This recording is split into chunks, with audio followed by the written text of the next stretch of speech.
नमस्कार साथियों, JS technical study channel पे आपका स्वागत है।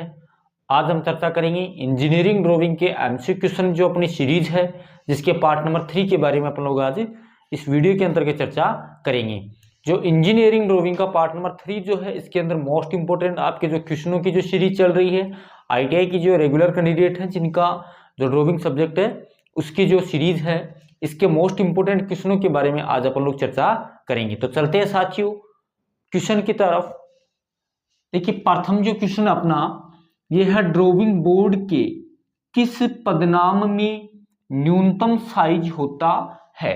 देखिए, ड्राइंग बोर्ड का कौन सा जो पदनाम होता है, कौन सा जो प्रकार होता है जिसके अंतर्गत ड्राइंग बोर्ड का साइज जो होता है वो सबसे न्यूनतम होता है। ऑप्शन नंबर ए है D0, ऑप्शन नंबर बी है D1, ऑप्शन नंबर सी है D3, ऑप्शन नंबर 4 है आपका D2। तो देखिए, ड्राइंग जो बोर्ड है, तो ड्राइंग बोर्ड आपके मुख्य रूप से पदनाम जो है वो होते हैं D0, D1, D2 व D3। तो D0 का जो मान होता है वो होता है आपका 1500 इंटू 25 mm, ठीक है। D1 का जो मान होता है ये होता है आपका 1000 इंटू 700 इंटू 25 mm। D2 का जो मान होता है ये होता है आपका 700 इंटू 500 इंटू 15 mm, जबकि D3 का आपको होता है 500 इंटू 350 इंटू 15 mm। ये आपकी होती है लेंथ, लंबाई, चौड़ाई अर्थात कोर की मोटाई। ये साइज जो होती है ये फिक्स साइज आपके ड्राइंग बोर्ड के टाइप्स की पाई जाती है। हमें क्वेश्चन में पूछा गया है कि ड्राइंग बोर्ड का कौन सा पदनाम है जिसके अंतर्गत सबसे न्यूनतम साइज ड्राइंग बोर्ड का पाया जाता है। तो देखिए, D3 जो आपका है ये आपका क्या है, सबसे न्यूनतम साइज का ड्राइंग बोर्ड होता है। तो आंसर आपका सी आंसर करेक्ट हो जाएगा, D3 आपका आंसर करेक्ट हो जाएगा। नेक्स्ट क्वेश्चन है साथियों, अगला अपना क्वेश्चन है, हार्ड पेंसिल का ग्रेड होता है। देखिए, पेंसिल जो होते हैं वो आपकी ग्रेड के अकॉर्डिंग कितने प्रकार की होती हैं। ग्रेड के अकॉर्डिंग अगर पेंसिल की बात करें तो 3 प्रकार की होती है, hard grade, soft grade, medium grade and soft grade. देखिए, हार्ड ग्रेड के अंतर्गत सर्वाधिक आपकी कौन सी पेंसिलें पाई जाती हैं, HC2H, HC3H, HC4H and HC8H। देखिए, हार्ड ग्रेड की जो पेंसिल आपकी होती है वो 9H उल्टे क्रम में चलती हैं, 8H से लेके आपकी होती है 4H तक की पाई जाती है। तो यहां से देखिए, H से लेके 8H तक जो आपका क्वेश्चन के अंतर्गत दिया गया है, इसमें डी आंसर जो आपका करेक्ट आंसर होता है। इसके अंतर्गत आपकी हार्ड ग्रेड की जो पेंसिल्स होती हैं ये आपकी H से लेके 8H तक की जो श्रेणी है क्वेश्चन के अंतर्गत, ये आपका करेक्ट आंसर है, डी करेक्ट आंसर है। नेक्स्ट क्वेश्चन आपका कि सेलो टेप को कहते हैं, सेलो टेप को क्या कहा जाता है। ऑप्शन नंबर ए है ड्राफ्टिंग टेप, पेस्ट टेप, सी है टेपलॉन टेप, जबकि डी है आपका उपरोक्त सभी। तो देखिए साथियों, सेलो टेप जो होती है ये आपकी कहां पर प्रयोग की जाती है। तो सेलो टेप आपकी ड्राइंग बोर्ड जो होता है आपका, उसके ऊपर ड्राइंग शीट को कुछ समय के लिए, जब तक आप लोग वर्क कर रहे हैं, उसे स्थायी करने के लिए आप लोग ड्राफ्टिंग पिनों का प्रयोग करते हैं, अर्थात जो आपकी सेलो टेप होती है उनका प्रयोग किया जाता है। तो आपका ड्राफ्टिंग जो टेप होती है उसे आप लोग क्या कहते हैं, सेलो टेप कहा जाता है। ड्राफ्टिंग टेप को क्या कहा जाता है, सेलो टेप। क्वेश्चन आपको ये पूछा गया है कि सेलो टेप को कहते हैं, यानी कि सेलो टेप का दूसरा नाम क्या होता है। तो सेलो टेप का दूसरा नाम होता है ड्राफ्टिंग टेप कहा जाता है। क्या कहा जाता है, ड्राफ्टिंग टेप। इसका करेक्ट आंसर आपका हो जाएगा। अगला क्वेश्चन है, इंजीनियरिंग रूल का अल्पतम माप कितना होता है। यानी कि इंजीनियरिंग जो रूल होता है, आप लोग जो ड्राइंग शीट बनाते हो तो आपका जो स्केल होता है उसका अंतर्गत जो न्यूनतम आप लोगों के द्वारा जो माप लिया जाता है उसके वो कितना होता है। तो देखिए रूल के ऊपर आपके एक तरफ इंच व एक तरफ सेंटीमीटर के निशान रहते हैं। किसके रहते हैं? एक तरफ इंच व एक तरफ सेंटीमीटर के निशान अंकित रहते हैं। सेंटीमीटर के मध्य की जो लाइनें होती हैं ये आपकी होती हैं 1 सेंटीमीटर के मध्य 10 लाइनें होती हैं, जिसे क्या कहा जाता है? मिलीमीटर कहा जाता है। क्या कहा जाता है? मिलीमीटर कहा जाता है। देखिए मिलीमीटरों के मध्य की जो लाइन होती है, इन्हीं आप लोग इनके बीच में जो गैप होता है ये लगभग 1000 माइक्रोन होता है। कहने का मतलब है 1 mm कितने माइक्रोन के बराबर होता है? 1000 माइक्रोन के बराबर होता है। तो स्टील रूल एक प्रकार का प्रत्यक्ष मापक औजार होता है। स्टील रूल जो होता है वो आपका साधारण मापक यंत्र होता है, जिसके द्वारा न्यूनतम कितना माप लिया जा सकता है? 0.5 mm तक का आपका न्यूनतम माप लिया जा सकता है। नेक्स्ट क्वेश्चन है साथियों अपना क्वेश्चन नंबर 5 है 700 × 500 × 15 mm साइज की ड्राइंग बोर्ड को चुने। यानी कि जो आपको क्वेश्चन के अंतर्गत साइज दिया गया है ड्राइंग बोर्ड का, ये किस ड्राइंग बोर्ड का जो कौन सा पदनेम है उसका साइज दिया गया है। देखिए D0 का, D1, D2 अर्थात D3। देखिए आपको पता है कि ड्राइंग बोर्ड आपका D0 का जो मान है, जो अभी अपन लोग प्रथम क्वेश्चन के अंतर्गत अध्ययन किया था, 1500 × 1000 × 25 mm है। D1 का आपका कितना है? 1000 × 700 × 25। D2 का आपका है 700 × 500 × 15 mm है। तो आपका जो D2 का मान कितना है? 700 × 500 × 15 mm। तो D0 का आपका यह मान क्या है? 1500 है। जबकि D1 का क्या है? 1000 mm लंबाई है। जबकि D2 की आपकी क्या है? 700 एंड चौड़ाई कितनी है? 500 एंड कोर की मोटाई कितनी है आपकी? 15 mm। तो इस क्वेश्चन का जो आपका करेक्ट आंसर होगा ये आपका होगा सी आंसर आपका करेक्ट होगा। D2 जो बोर्ड है जिसका आपका मान क्या है? 700 × 500 × 15 mm है। अगला क्वेश्चन है कि T² के हेड तथा वर्किंग एज के मध्य कोण होता है। देखिए T² जो होता है आपका, उसके मुख्य दो भाग होते हैं। एक आपका भाग होता है जिसको अपन लोग बोलते हैं हेड, अर्थात दूसरा भाग जो कार्यकारी भाग होता है जिसको बोला जाता है ब्लेड, ये आपका होता है हेड। जबकि ये आपका कार्यकारी भाग होता है जिसको अपन लोग क्या बोलते हैं? Working age. ये जो ब्लेड वाला भाग होता है, ठीक है, इन दोनों के मध्य जो कोण होता है ये कितनी डिग्री होता है? तो ये समकोण कोण के ऊपर आपका सेट किया हुआ रहता है। तो देखिए बी जो आपका आंसर है 90 डिग्री, ये आपका करेक्ट आंसर है। ठीक है कि T² के हेड तथा वर्किंग एज के मध्य का जो कोण होता है वो कितना होता है? 90 डिग्री अर्थात 90 डिग्री होता है। नेक्स्ट क्वेश्चन है इंजीनियरिंग में पेंसिल का चुनाव किस आधार पर किया जाता है? इंजीनियरिंग जो क्षेत्र होता है उसमें पेंसिल का चुनाव किस आधार पर किया जाता है? तो देखिए इंजीनियरिंग के अंतर्गत पेंसिल का जो चुनाव होता है वो उसकी पेंसिल जो आपकी होती है उसका आकार जो होता है ये आपको पता है षष्ठभुजाकार या अष्टभुजाकार आकार का पाया जाता है। ठीक है, आकार जो होता है ये आपका षष्ठभुजाकार या अष्टभुजाकार होता है। इसकी बॉडी जो होती है, आवरण जो होता है, ये आपका किसका बना हुआ रहता है? लकड़ी का भी होता है, जो प्लास्टिक वगैरह का भी होता है। तो देखिए ऑप्शन नंबर ए है पेंसिल की लंबाई पर, कि पेंसिल की लंबाई के आधार पर क्या किया जाता है? पेंसिल का चुनाव। ठीक है, ये आपका आंसर है, ये करेक्ट आंसर है, ऑप्शन है इनकरेक्ट है।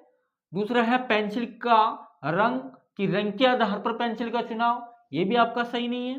तृतीय आपका सी है पेंसिल का व्यास, ये भी आपका सही आंसर नहीं है। डी जो ऑप्शन है पेंसिल की ग्रेड के आधार पर पेंसिल का चुनाव किया जाता है। देखिए आपकी इसकी लीड जो होती है ये आपकी HB होती है, HB का अर्थ होता है हार्ड बॉन्ड होता है, अर्थात इसकी जो लीड होती है ये आपकी ग्रेफाइट, ठीक है, ग्रेफाइट तथा केओलाइन के आधार पर बनी हुई रहती है। किसके आधार से बनी हुई रहती है? ग्रेफाइट तथा केओलाइन पदार्थ के द्वारा बनी हुई रहती है। तो इसका जो चुनाव किया जाता है वो लीड के आधार पर किया जाता है। किसकी? लीड की जो हार्डनेस होती है, कठोरता जो होती है, उसके आधार से पेंसिल का इंजीनियरिंग सेक्टर के अंतर्गत प्रयोग किया जाता है। ठीक है साथियों। नेक्स्ट है आपका कि इसका करेक्ट जो आंसर आपका डी है। नेक्स्ट है कि पेंसिल की लीड की हार्डनेस किस पदार्थ पर निर्भर करती है? कि पेंसिल की जो कठोरता होती है वो कौन सा पदार्थ होता है जिसके ऊपर कठोरता क्या करती है? डिपेंड करती है, निर्भर करती है। तो साथियों पेंसिल की जो लीड होती है ये आपकी देखिए किसके ऊपर निर्भर करती है? ग्रेफाइट तथा केओलाइन की ये बनी हुई रहती है। इसकी जो हार्डनेस होती है, इसकी कठोरता, पेंसिल की लीड की कठोरता बढ़ाने के लिए अपन लोगों को किसकी मात्रा बढ़ानी पड़ेगी? केओलाइन की मात्रा बढ़ानी पड़ेगी। किसकी बढ़ानी पड़ेगी साथियों? केओलाइन की बढ़ानी पड़ेगी। जबकि केओलाइन की वृद्धि होगी तो इसकी पेंसिल की लीड में क्या होगी? कठोरता। और केओलाइन की मात्रा घटेगी तो पेंसिल की लीड क्या होगी? कठोरता इसकी घटेगी। तो देखिए ऑप्शन ए है लीड की मोटाई, ऑप्शन बी है ग्रेफाइट की मात्रा पर, ऑप्शन सी है केओलाइन की मात्रा पर। देखिए करेक्ट आंसर आपका कौन सा होगा? सी आंसर इसका करेक्ट होगा। ठीक है ना, केओलाइन की मात्रा के ऊपर। की पेंसिल की लीड की हार्डनेस किस पर डिपेंड करती है? केओलाइन की मात्रा पर। कि पेंसिल की लीड की कठोरता बढ़ाने के लिए केओलाइन की मात्रा बढ़ाई जाती है, जबकि पेंसिल की लीड की कठोरता घटाने के लिए आपको केओलाइन की मात्रा को क्या किया जाता है? कम किया जाता है। ये आपका जो ये क्वेश्चन है ये काफी इंपॉर्टेंट क्वेश्चन है साथियों। ठीक है, नेक्स्ट प्रश्न है साथियों अपना कि निर्धारित लंबाई तक रेखाओं को मिटाने हेतु प्रयोग किया जाता है। देखिए ड्राइंग बोर्ड के ऊपर जब ड्राइंग शीट को सेट किया जाता है तो ड्राइंग शीट तैयार करते समय या ड्राइंग शीट बनाते समय उसके अंतर्गत जब हमारी से कुछ गलतियां हो जाती हैं तो उस समय अपन लोग क्या करते हैं कि शीट के अंतर्गत जो निर्धारित लंबाई की जो रेखाएं होती हैं उन्हें मिटाने के लिए किसका प्रयोग किया जा सकता है? तो प्रथम है आपका सैंड पेपर।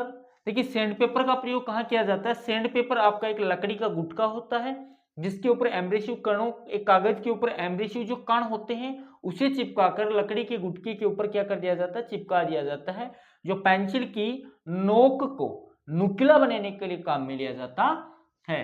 स्केल जो होती है ये आपकी मेजरमेंट लेने के लिए काम में ली जाती है, अर्थात सीधी रेखाएं खींचने हेतु काम में ली जाती है।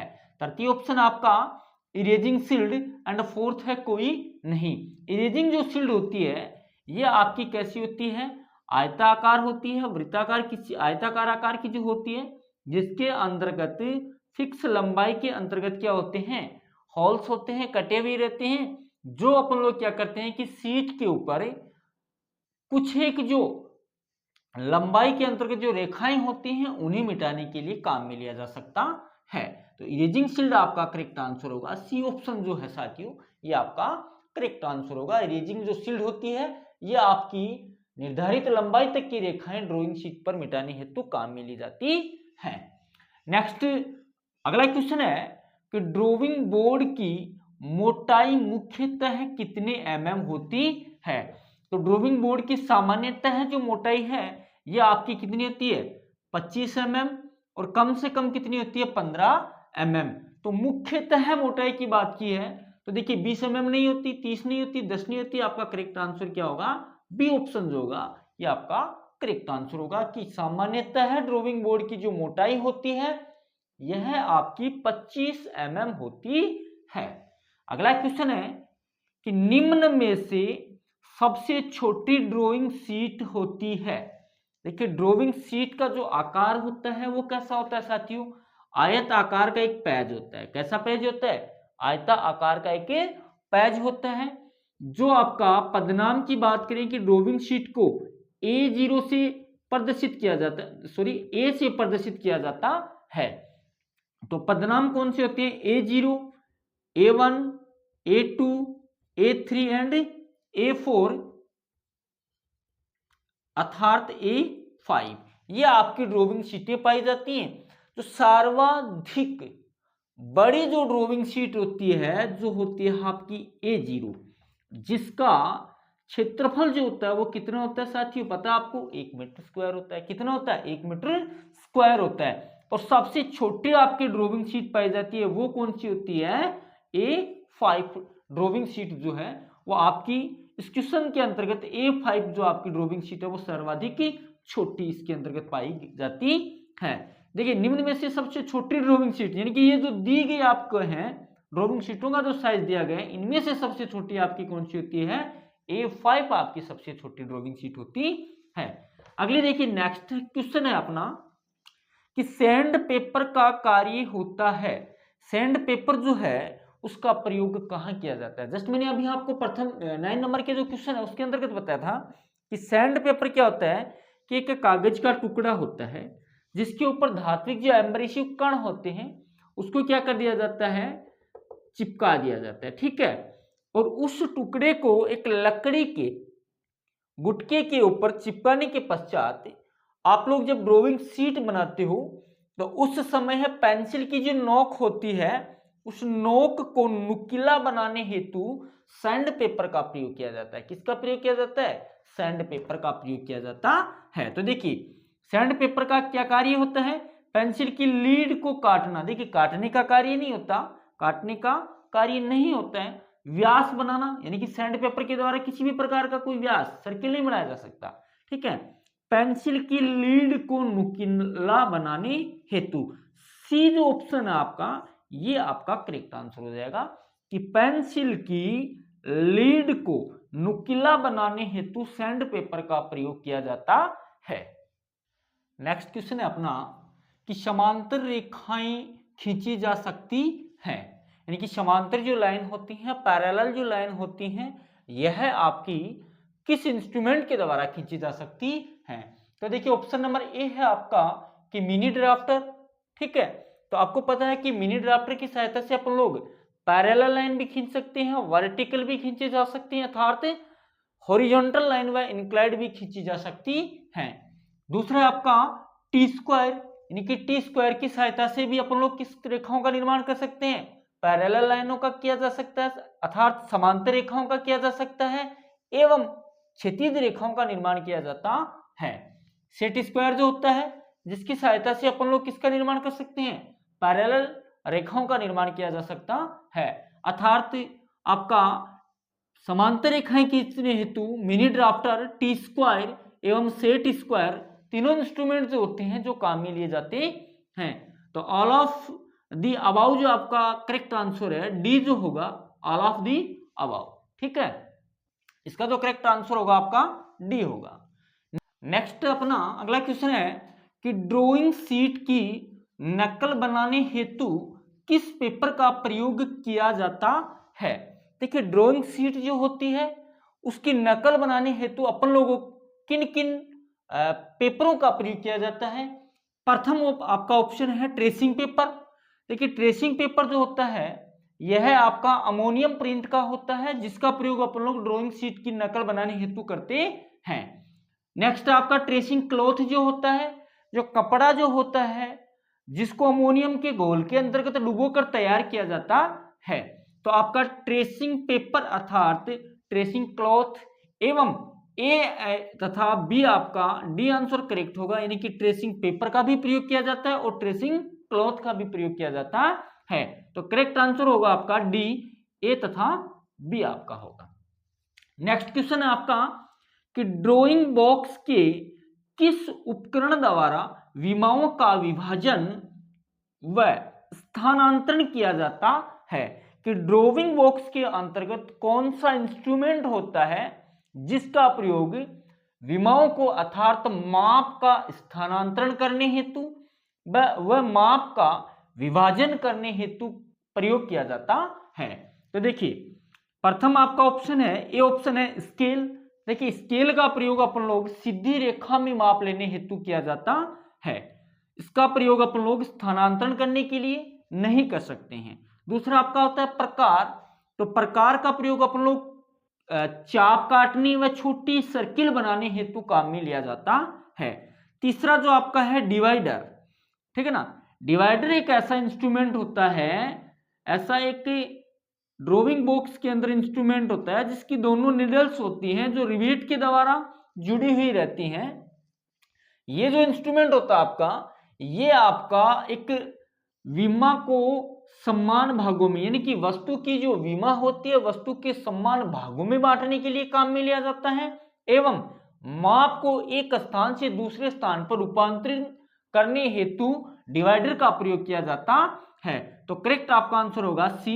डिवाइडर का जो प्रयोग होता है ये आपका विमाओं का स्थानांतरण व विभाजन करने हेतु काम में लिया जाता है। सेट स्क्वायर जो होता है साथियों, इसका प्रयोग अपन लोग 15 डिग्री के गुणांक में कोण बनाने हेतु किया जाता है तथा इसका प्रयोग तिर्यक व क्षैतिज एवं वर्टिकल प्रकार की रेखाएं खींचने हेतु काम में लिया जाता है।